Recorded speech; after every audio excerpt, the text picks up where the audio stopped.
To fully understand the Hollywood writer and actor strike, we need to understand what and who are the three entities involved. The AMPTP, or the Alliance for Motion Pictures and Television Producers, SAG-AFTRA, or SAG-AFTRA, the Screen Actors Guild, American Federation of Television and Radio Artists, and the WGA, Writers Guild of America. The AMPTP is a trade organization representing movie and television production companies and studios, including Disney, Netflix, and HBO. The SAG-AFTRA is a labor union representing over 20,000 acting professionals in film, television, and other mediums. The WGA, on the other hand, is a labor union representing professional writers in the film and television industries. The job of the WGA and the SAG-AFTRA is to strike up a deal with the AMPTP that is mutually beneficial for writers, actors, and big corporations alike. The most recent contract the WGA had was set to expire on May 1st of 2023.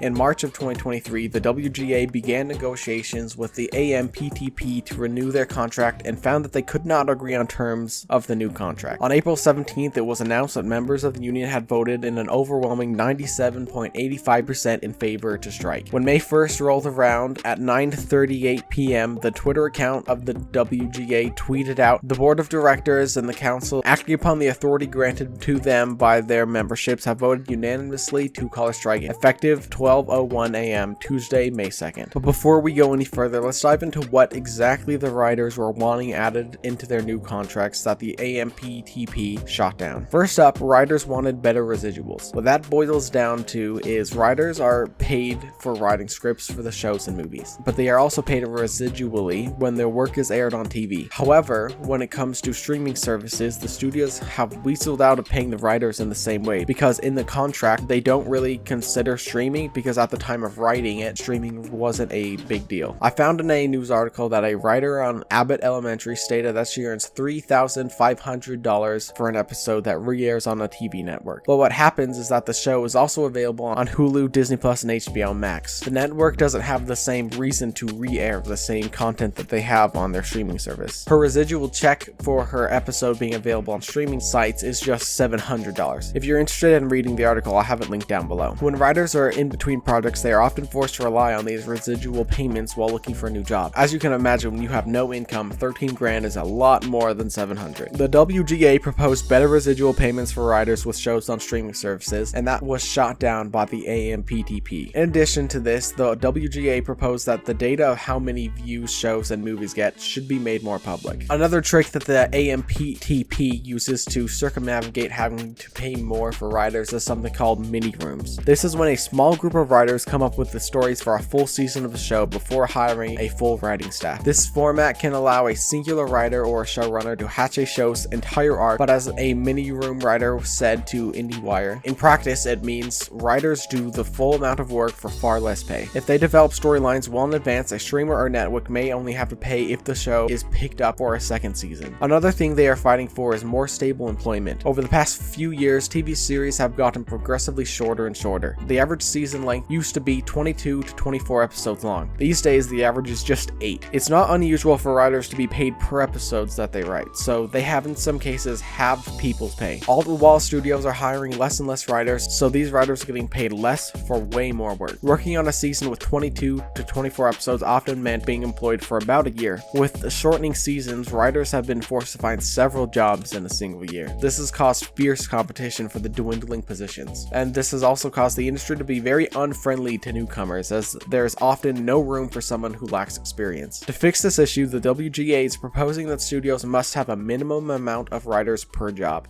In response to this, the AMPTP did agree to an increase of weekly rates for writers, but there was no guarantee that writers would have stable employment for a certain amount of time. On top of all this, AI has seen massive leaps and bounds towards being a viable tool for big companies like this. It's made the entertainment industry have a cause for concern among writers and other creatives in Hollywood. As AI becomes more advanced and more widely used in various aspects of media creation, there is a fear that it may threaten the livelihoods of writers and other creative professionals. One of the most significant concerns among writers is the use of AI to generate story ideas and plots. AI-generated stories and scripts have already been used in the production of movies and television shows, and there is a fear that this trend may continue to increase in the future. Writers worry that AI-generated stories could compete directly with their own work and potentially even replace it altogether. Overall, writers have very very real concerns about the potential impact of AI on their livelihoods and the future of creative expression in the entertainment industry. To avoid AI replacing jobs of very real people with a need for income, the WGA proposed that AI cannot be used to write or rewrite literary material. It cannot be used as source material, and writer scripts cannot be used to train AI.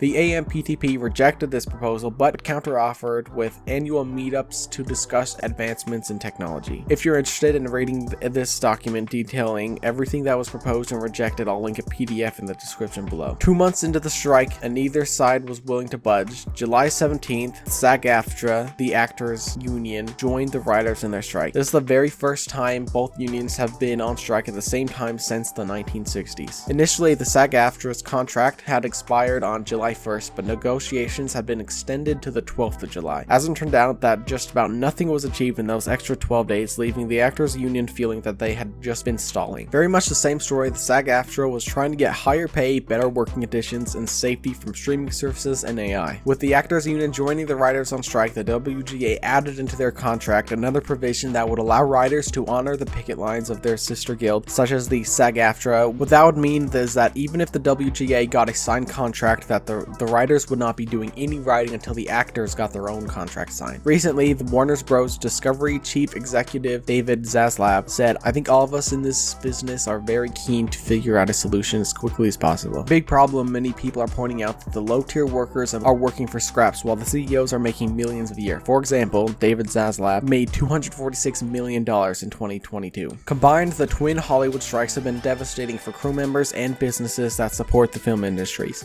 Economists have estimated the financial toll, including lost compensation, at more than $3 billion.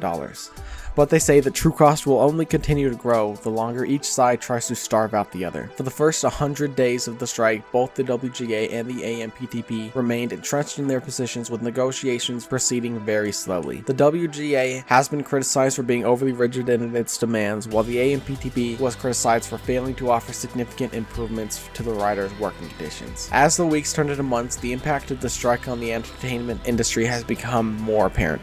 Major movie and TV productions were delayed, and even some indefinitely postponed. Production budgets were frozen, and profit margins were reduced. Studios and networks saw their already struggling revenue continue to decline as the strike dragged on. Movies that have been pushed back a year include Avengers: The Kang Dynasty, Avatar 3, Fantastic Four, Avengers: Secret Wars, and a few big movies that have been postponed indefinitely are Mission Impossible 8 and the Spider-Man Into the Spider-Verse 3. A lot has been lost on both sides, and we can only hope that writers and actors can get the fair pay and protection that they deserve. Thank you so much for watching. If you found anything in this video useful, I think you'll like some of the stuff we have coming up.